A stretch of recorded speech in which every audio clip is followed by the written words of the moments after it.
Olá, meu nome é Marcelo Catuzzo, você está no canal O Livro das Profissões da Alvenaria, direto de Rio Claro. Hoje meu convidado é o professor e advogado empresarial Euclides Jutkowski. O professor vai falar para a gente um pouquinho sobre a profissão e um pouquinho sobre, ou muito sobre a sua carreira.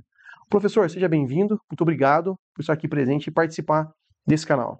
Marcelo, eu que agradeço, é uma oportunidade ímpar, principalmente por eu estar ligado à área de educação, né? Eu aceitei com muito prazer e é uma honra estar aqui com vocês. E eu que agradeço. Voltando. E, professor, como que foi o início da sua carreira profissional? Como que tudo começou na sua vida?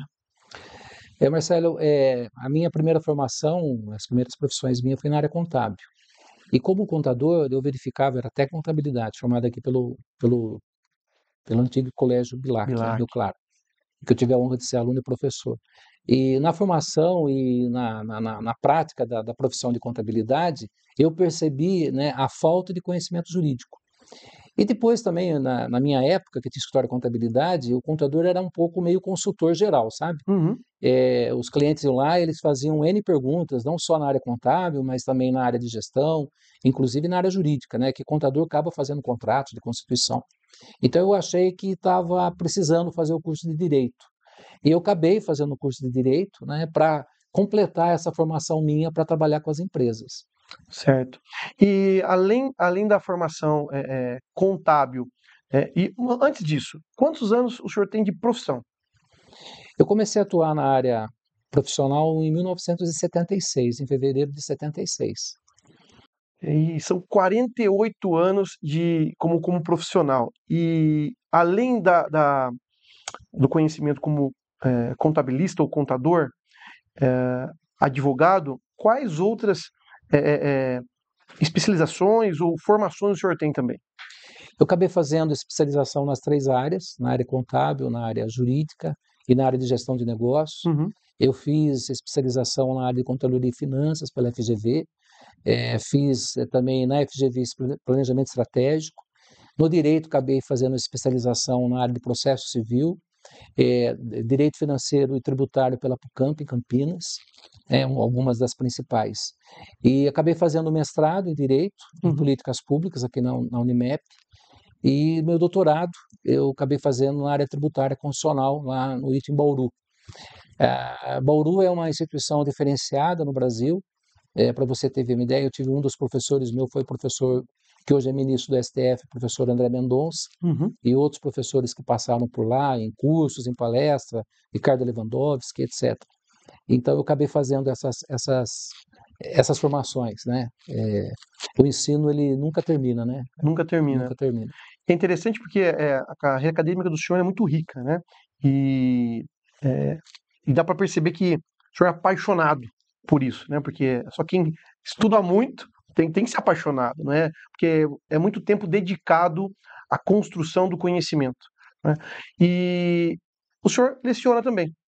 Quanto tempo faz que o senhor dá aula ou ensina para melhorar? Eu comecei a lecionar aqui na antiga FACO, Faculdade de Ciências Contábeis Rio Claro, e no Colégio Integrado. Em 1982, 1981 que eu comecei a lecionar. Uhum. E eu acabei lecionando até 2018.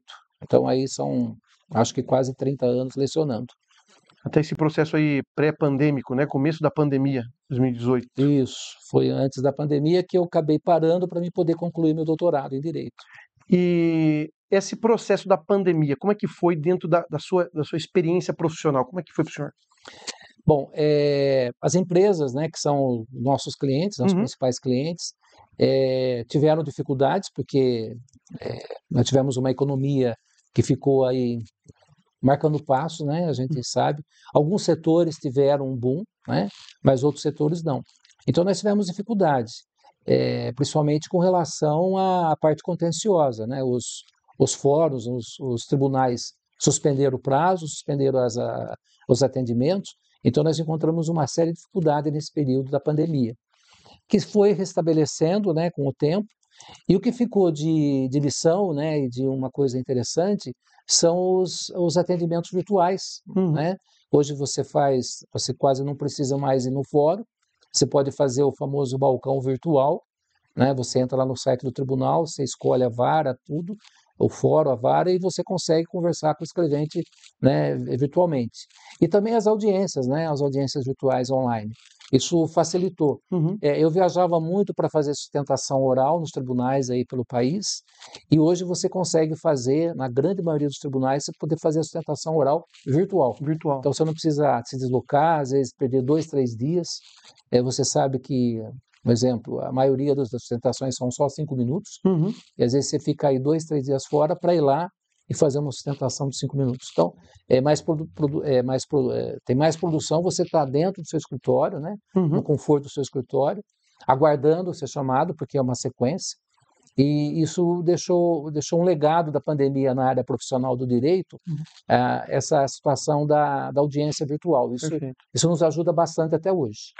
E é interessante porque, assim, né, diante de todo diante de todo o caos, né, que foi a pandemia, tudo que de ruim que ela trouxe, ela deixa essas marcas positivas nesse processo, né, algumas marcas positivas. Não sei se a gente pode falar assim. Todavia, o avanço tecnológico, né, e as audiências virtuais são prova disso que o senhor traz, elas mostram esse caminho, e também existe hoje a tão comentada inteligência artificial. Qual que é a experiência que o senhor tem com relação a essa nova dinâmica dessa ferramenta tão contemporânea na área do direito? Eu vejo com bons olhos, né? Eu acho que isso vai ajudar muito os advogados, né? Os profissionais da área jurídica. Você vai eliminar os trabalhos repetitivos, né? Você pode delegar isso para uma inteligência artificial para que fazer os trabalhos repetitivos que ela façam. Nós já temos já algumas experiências no Brasil com relação a isso. A IBM lançou o ROS, que é um robô, né? Uma inteligência artificial para a área jurídica. Então, os profissionais da área jurídica que estão, né, os egressos, né, da formação e os que pretendem atuar nessa área jurídica, Uhum. Marcelo, eles têm que estar com esse foco para essa área, Sim. porque eles devem fazer e exercitar a profissão hoje de advogados de uma forma diferente como é até agora, Uhum. né? Eles têm que trabalhar mais na área de prevenção, né, a área mais de consultoria, do que na área efetivamente litigiosa.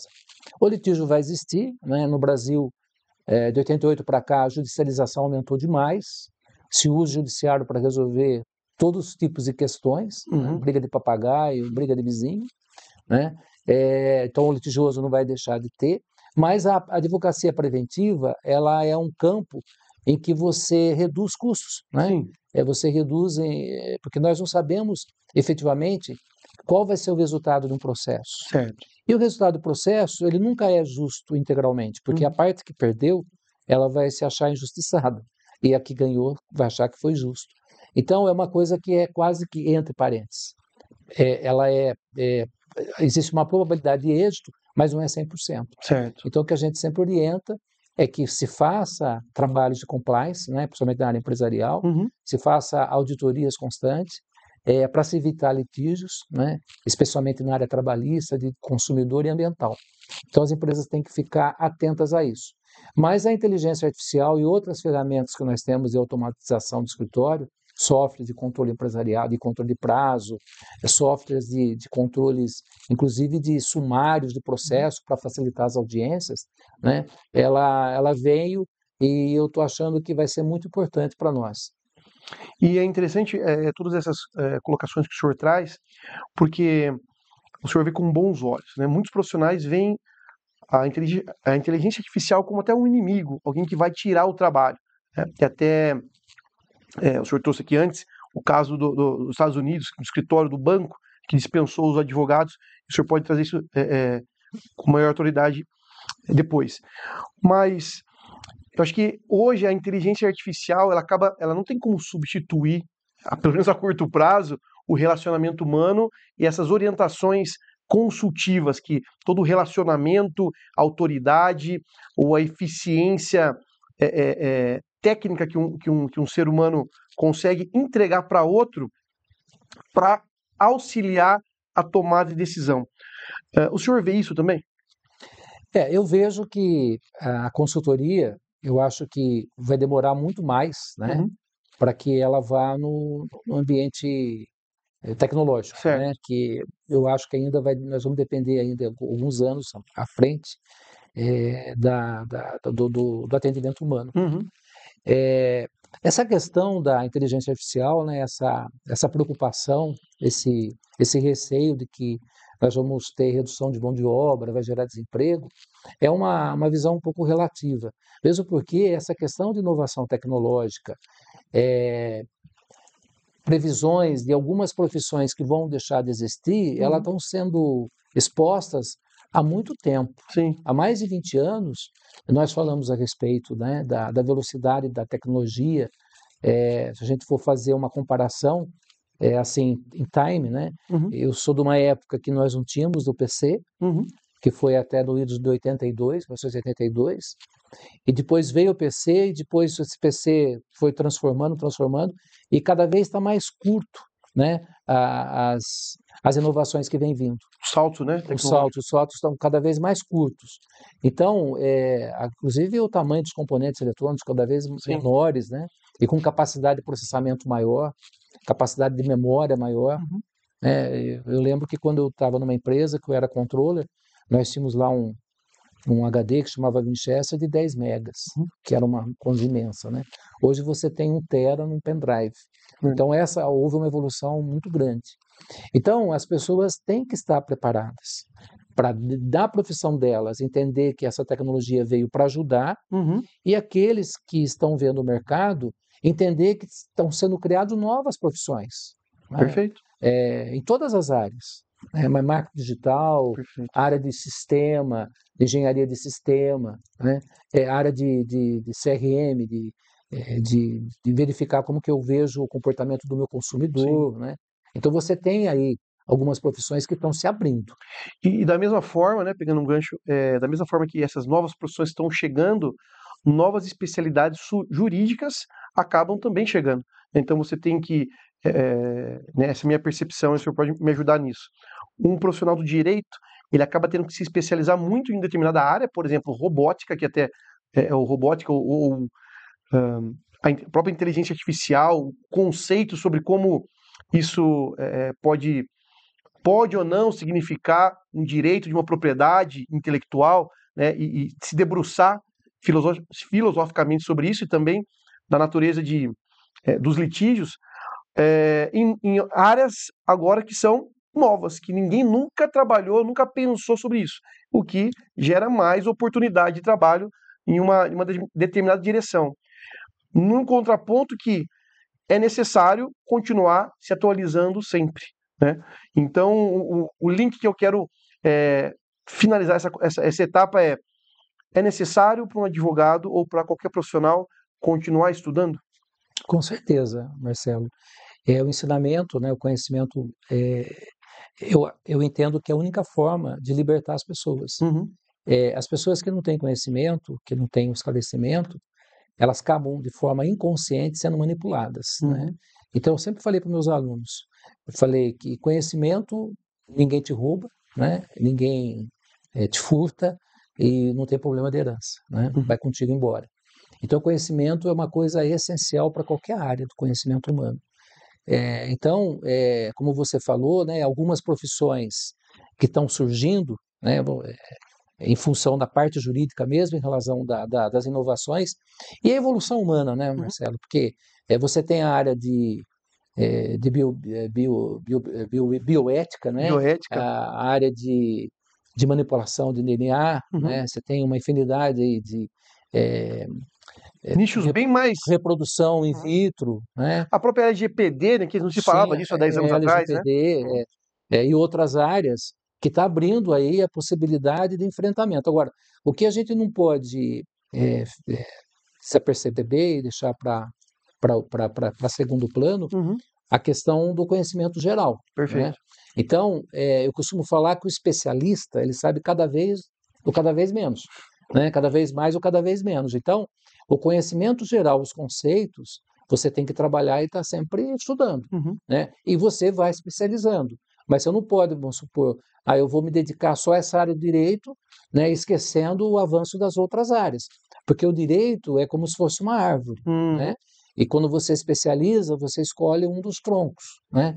E se você fica só naquele tronco, você não percebe o crescimento dos outros e da própria árvore. Então você vai ficar alheio a isso. Então Perfeito. isso é perigoso. Então eu sempre falo que você sempre tem que estudar mais a área que você está se dedicando, mas não deixar as outras áreas de conhecimento geral, né, para trás. Tem que trabalhar de forma concomitante. Sensacional, professor. E pensando agora nessa questão da educação, desses processos de aprendizagem, né? Então a gente falou aqui que o profissional tem que continuar se educando. Como que o senhor vê hoje a dinâmica do ensino nas universidades, né? Orientadas para o pensamento pedagógico ou da capacidade do professor acadêmico ter todas as qualidades ou qualificações para ensinar? Como o senhor vê isso? Olha, isso está ligado, eu vejo, Marcelo, com a questão da formação do profissional, Uhum, independente da área. certo. Tirando exceções, que nós temos instituições de ensino muito boas no Brasil, Uhum, né? Nós temos aí uma camada expressiva de boas instituições de ensino, né? Faculdades e universidades, mas o que a gente percebe é que a maioria das instituições acaba não fazendo a formação que tem que ser feito para o aluno, ok. sabe? Eu acho que há uma falha na formação, no processo de aprendizagem. E também eu vejo que o professor, né, eu venho com esse tipo, sou contemporâneo a isso, Uhum, o perfil do professor hoje é outro, certo. né? O professor ele não é mais detentor de conhecimento como ele antigamente era. O conhecimento ficava restrito e era monopolizado pelo professor, só ele que tinha. Uhum, Então, para você fazer algum tipo de trabalho, você tinha que ir numa biblioteca, né? Você não tinha os recursos que você tem hoje, tecnológico, né? perfeito. De biblioteca digital, enfim. Então, ele que era o detentor do conhecimento. Eu lembro que quando eu estava no ensino primário lá, nós tínhamos a Barça, né? Uhum, Que era nossa fonte de pesquisa. Então, hoje o professor é um professor que tem que ter o perfil de facilitador, é um professor de mediador, ele tem que trazer para o aluno em sala de aula aquilo que a teoria está trazendo e a aplicação daquilo. perfeito. Tem que ter uma aplicação. Tem que ter o efeito prático daquilo que ele está ensinando, porque está se formando para quê? Para Uhum, engenheiro, para médico, então ele vai exercer. Então, mas o que eu vou fazer lá com esse conhecimento? Vai me ser útil ou não? Né? E como que eu aplico esse conhecimento? Então, o que a gente percebe é que algumas instituições, uma, uma, uma grande, né, uma grande quantidade de instituições que ainda não se debruçaram com relação a isso. Então, nós estamos formando profissionais, formando os alunos egressos, não preparados para o mercado e principalmente sem visão de futuro. uhum, Né? Nós temos um exemplo na área jurídica. O aluno egresso sai, consegue passar no exame de ordem, aí o que eu vou fazer? Vou trabalhar como profissional autônomo, vou me associar a um outro escritório, vou fazer concurso de magistratura, ele não sabe efetivamente o que ele vai querer fazer. uhum, E ele precisa de recurso financeiro para poder viver. Né? Então, essas coisas, vamos supor, eu vou montar um escritório. O que é um escritório? Qual que é o custo desse escritório? Qual que é a melhor formação jurídica? Abro uma sociedade com CNPJ, atuo como pessoa física, como é que é essa área tributária? uhum, Como é que é um livro caixa? Como é que eu controlo o meu escritório, prazo? Essas coisas não são ensinadas na universidade. Né? uhum. Então, as instituições eles vão ter que se focar nisso. Preparar o aluno para a carreira, mas também preparar para dar o suporte de conhecimento, como ele tem que se lidar depois lá fora. É interessante porque essa é uma atribuição eh, hoje pensada do ponto de vista de algumas áreas do conhecimento, como a própria o segmento da educação, né? A pedagogia universitária, por exemplo, ela pensa sobre isso e pensa sobre outras vertentes, de, por exemplo, como o senhor trouxe aqui um pouquinho antes de a gente conversar, sobre os diferentes tipos de perfis de pessoas. Então você tem diferentes formas de compreender alguma coisa. Você tem pessoas que compreendem mais de forma auditiva, outra visual, cada um tem a sua forma de de compreensão do mundo, da realidade. E o senhor acha que falta essa percepção ou essa instrução para os professores da academia ou para os professores de forma geral? Eu penso que sim, Marcelo.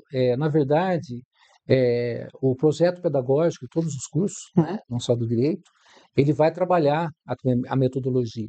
Uhum. E a metodologia não é só a parte didática, como que você consegue absorver conhecimento, mas é a forma pela qual esse conhecimento chega no aluno. Se você falou, né, antes da gente começar a conversar aqui, Uhum. que você está fazendo um trabalho, né, na área pedagógica, né? Perfeito. E no processo de aprendizagem, né, se você for trazer a neurociência para conhecer o processo de aprendizagem, nós vamos aprender que cada cérebro tem uma forma de entender, né? De ver e visualizar e absorver o que ela está escutando, está vendo. Uhum. Então, nós não podemos tratar todos os alunos de uma forma única, né? Então, cada um de nós tem uma forma especial, específica para conceber conhecimento. Então, essa sensibilidade a isso tem que partir do projeto pedagógico, Perfeito. né? E esse projeto pedagógico ele vai definir o perfil de como será esse professor. Esse professor tem que estar integrado a esse processo, Uhum. né? Então, às vezes não é a falha do professor, ele está atuando de acordo com o que é o projeto pedagógico da instituição. Diretriz da instituição, né? Então, ele pode até na sala de aula fazer aplicação de uma outra metodologia, mas as formas de aplicação de avaliação, como que é pontuado, enfim, essa dinâmica ele tem que ficar restrito ao projeto pedagógico da instituição. Sim. Agora, nada impede que ele aplique uma metodologia didática, né, diferenciada, né, Uhum. como a metodologia ativa, né, ou sala invertida, por exemplo. Uhum. Isso é muito interessante, porque são diversas as áreas do conhecimento, são diversas as grandes áreas, né? E o tipo de profissionais e egressos, né? É uma variedade muito grande de seres humanos. E essa palavra que o senhor trouxe, a sensibilidade, né? Tem a sensibilidade da instituição para com o seu corpo discente, e para que eles também tenham as suas diversas formas de compreensão e a sua então, falar da autonomia de ensinar e também de compreender o próprio universo dos seus alunos, né? Isso é discentes e docentes, né? Então, essa sensibilidade ela tem que estar por todos os lados, na instituição, nos professores e também na compreensão dos alunos, né? Para que eles compreendam que nem tudo está pronto, né?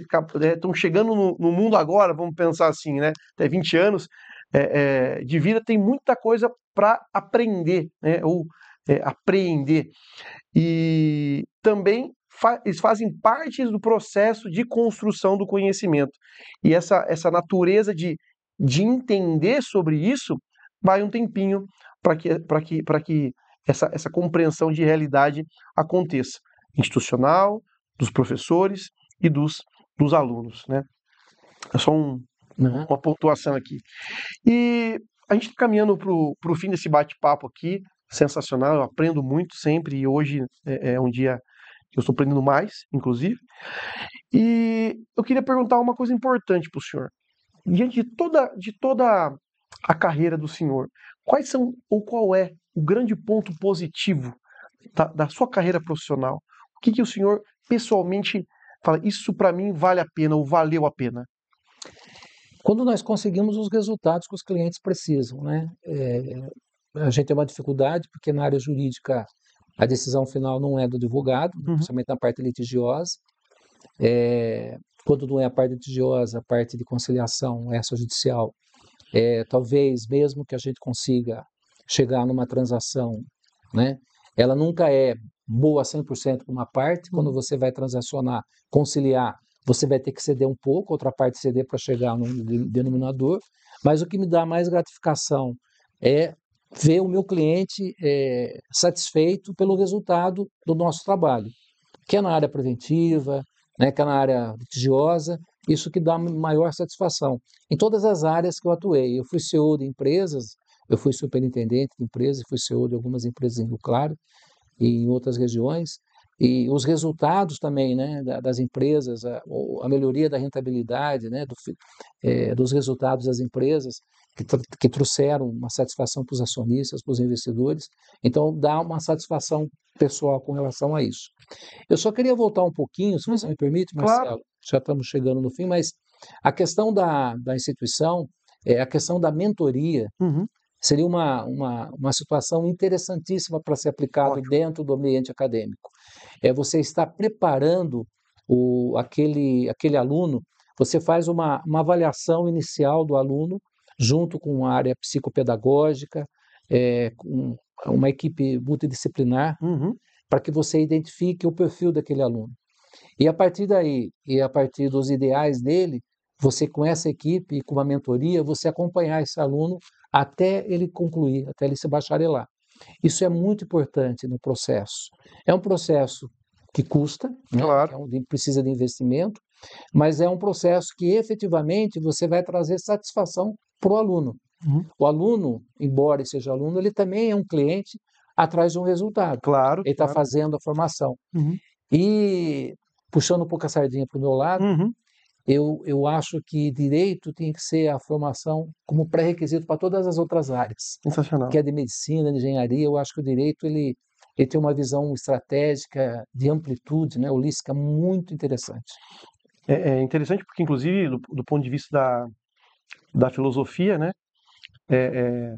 ele foi uma das últimas áreas a ser Que é a ser desconexa. desconecta da filosofia. E o senhor falou isso antes, né? Então, peguei esse embalo, né? Já sabem o porquê. Isso já apareceu antes aqui, né? Conveniente.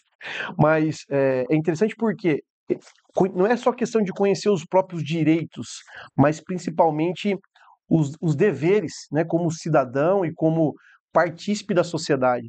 Porque a educação, ela tende a um processo de inclusão das pessoas, é, é, é, não só do ponto de vista social, mas do ponto de vista de realidade. O conhecimento ele desperta para novas realidades, né, para novas possibilidades. E a grande sacada, né, bom, particularmente eu acho, da humanidade é essa capacidade de geracionalmente pegar o conhecimento que foi adquirido pelos antepassados e elevar com o tempo, né? Tanto é que estamos criando aí, ou foi criado um processo chamado inteligência artificial. Então, esse é o grande, a grande facilidade, ou a grande capacidade humana, extrapolar e organizar esses conhecimentos. E os conhecimentos, eles são feitos ou eles são organizados por pessoas. À medida que eu pego uma pessoa que ela está fora desse contexto de pertencimento educacional e trago ela para a sociedade nesse sentido, ela pode ser o grande divisor de águas, o grande contribuinte para um avanço da humanidade. É meu devaneio filosófico aqui, me permita, tá?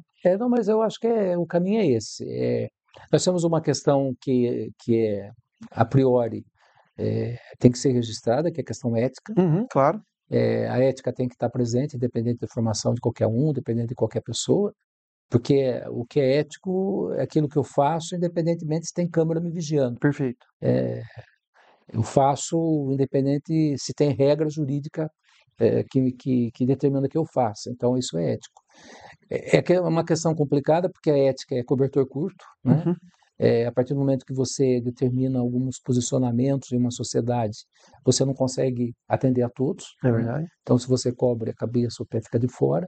Então, mas essa questão ética, ela é essencial para qualquer tipo de avaliação sociológica. Uhum. Agora, tem uma questão que é a questão do direito. O direito, ele precisa ser um pouquinho desmistificado com relação a só regras jurídicas, como legislação ou Constituição. Ok. Na verdade, ela tenta trabalhar a parte sociológica, a parte política, a parte econômica, para que a gente possa ter regras de conduta, né? Para que a gente possa definir regras de conduta, porque a sociedade é como se fosse um grande condomínio, e para que a gente possa ter convivência, tem que existir regras, né? Uhum. E as pessoas têm que obedecer essas regras. Então, o direito, ele tem esse viés, sabe, Marcelo? Uhum. Ele tem a questão, mas antes tem a ética, depois você tem aí a análise, porque nós temos sociedades com culturas diferentes. É verdade. E essas culturas, elas interferem no regramento de conduta. Uhum. Então, nós precisamos entender sociologia, temos que entender de política, inclusive até para a formação do próprio Estado, né? As correntes ideológicas, a gente também tem que conhecer. Então, é um conjunto de informações de conhecimento, né, que acabam escoando para a área jurídica. Então, a área jurídica ela tem que estar bem enriquecida com essas informações e com esses conhecimentos. E é interessante porque como o senhor disse, ele escoa, né? Ela transita por todas as Sim. outras áreas, né? É. Você não pode limitar conhecedor de leis, entendeu? Exato. Que eles pensam, tanto que tem pessoas que falam, ele se formou em advocacia, Uhum. se forma em direito, né? E o direito não é especialista em leis. Uhum. Eu não consigo saber todos os artigos de um Código de Processo, né? Então, não é essa a ideia da formação do jurista. A formação do jurista é saber concatenar todas essas informações para você ter uma visão da sociedade, né? Por isso que eu acho, e eu repito, que o direito tem que ser pré-requisito para qualquer outro tipo de formação.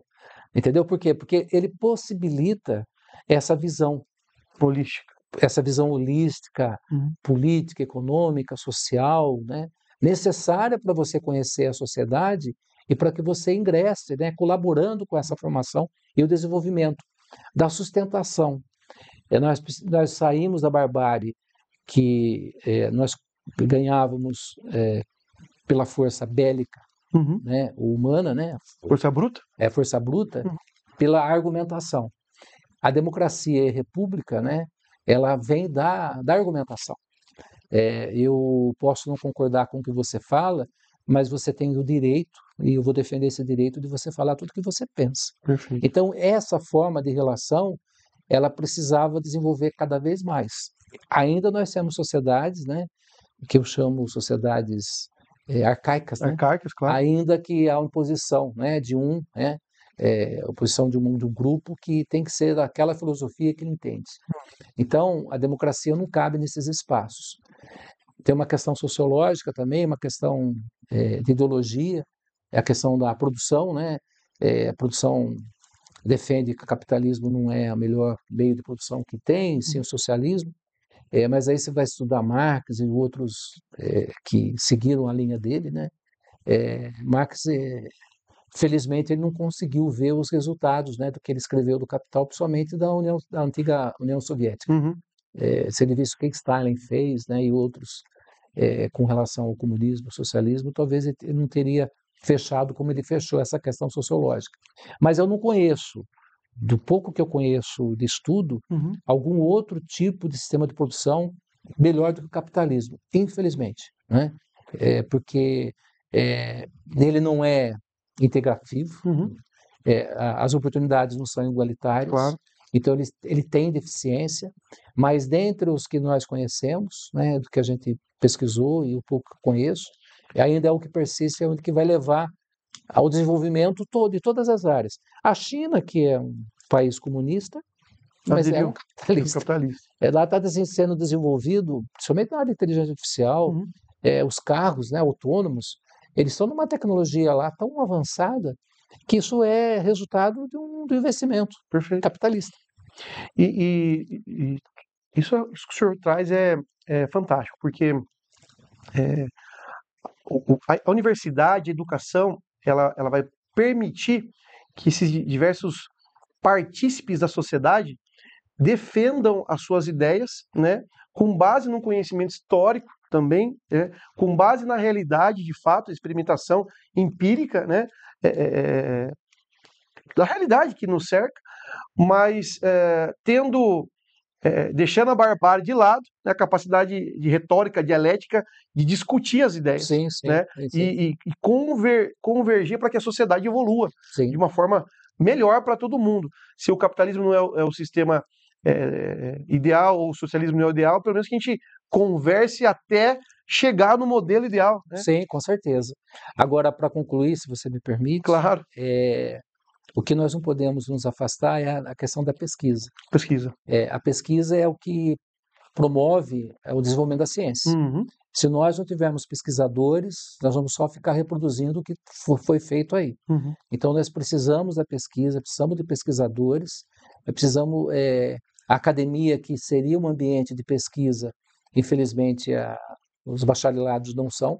Nós tínhamos até pouco tempo atrás a monografia no direito, que a maioria das instituições tirou, virou um TCC, que agora não é mais um TCC, é um simples artigo. Um artigo. Então, era o único momento que você tinha um espaço de pesquisa, deixou de existir. Uhum, Então, eu bato muito nisso na tecla. Falo, gente, precisamos de pesquisadores, porque nós precisamos evoluir a ciência. uhum. Se nós não tivéssemos evoluindo a ciência, até hoje nós não tínhamos antibióticos. É verdade. E morríamos de gripe, de infecção de garganta. Hoje, depois quando descobriu a penicilina, a medicina se avançou e está cada vez mais avançando. Por quê? Porque tem gente pesquisando. Exato. E na área do direito, em outras áreas, de engenharia, qual seja, ela tem que ter pesquisadores. Precisamos muito disso.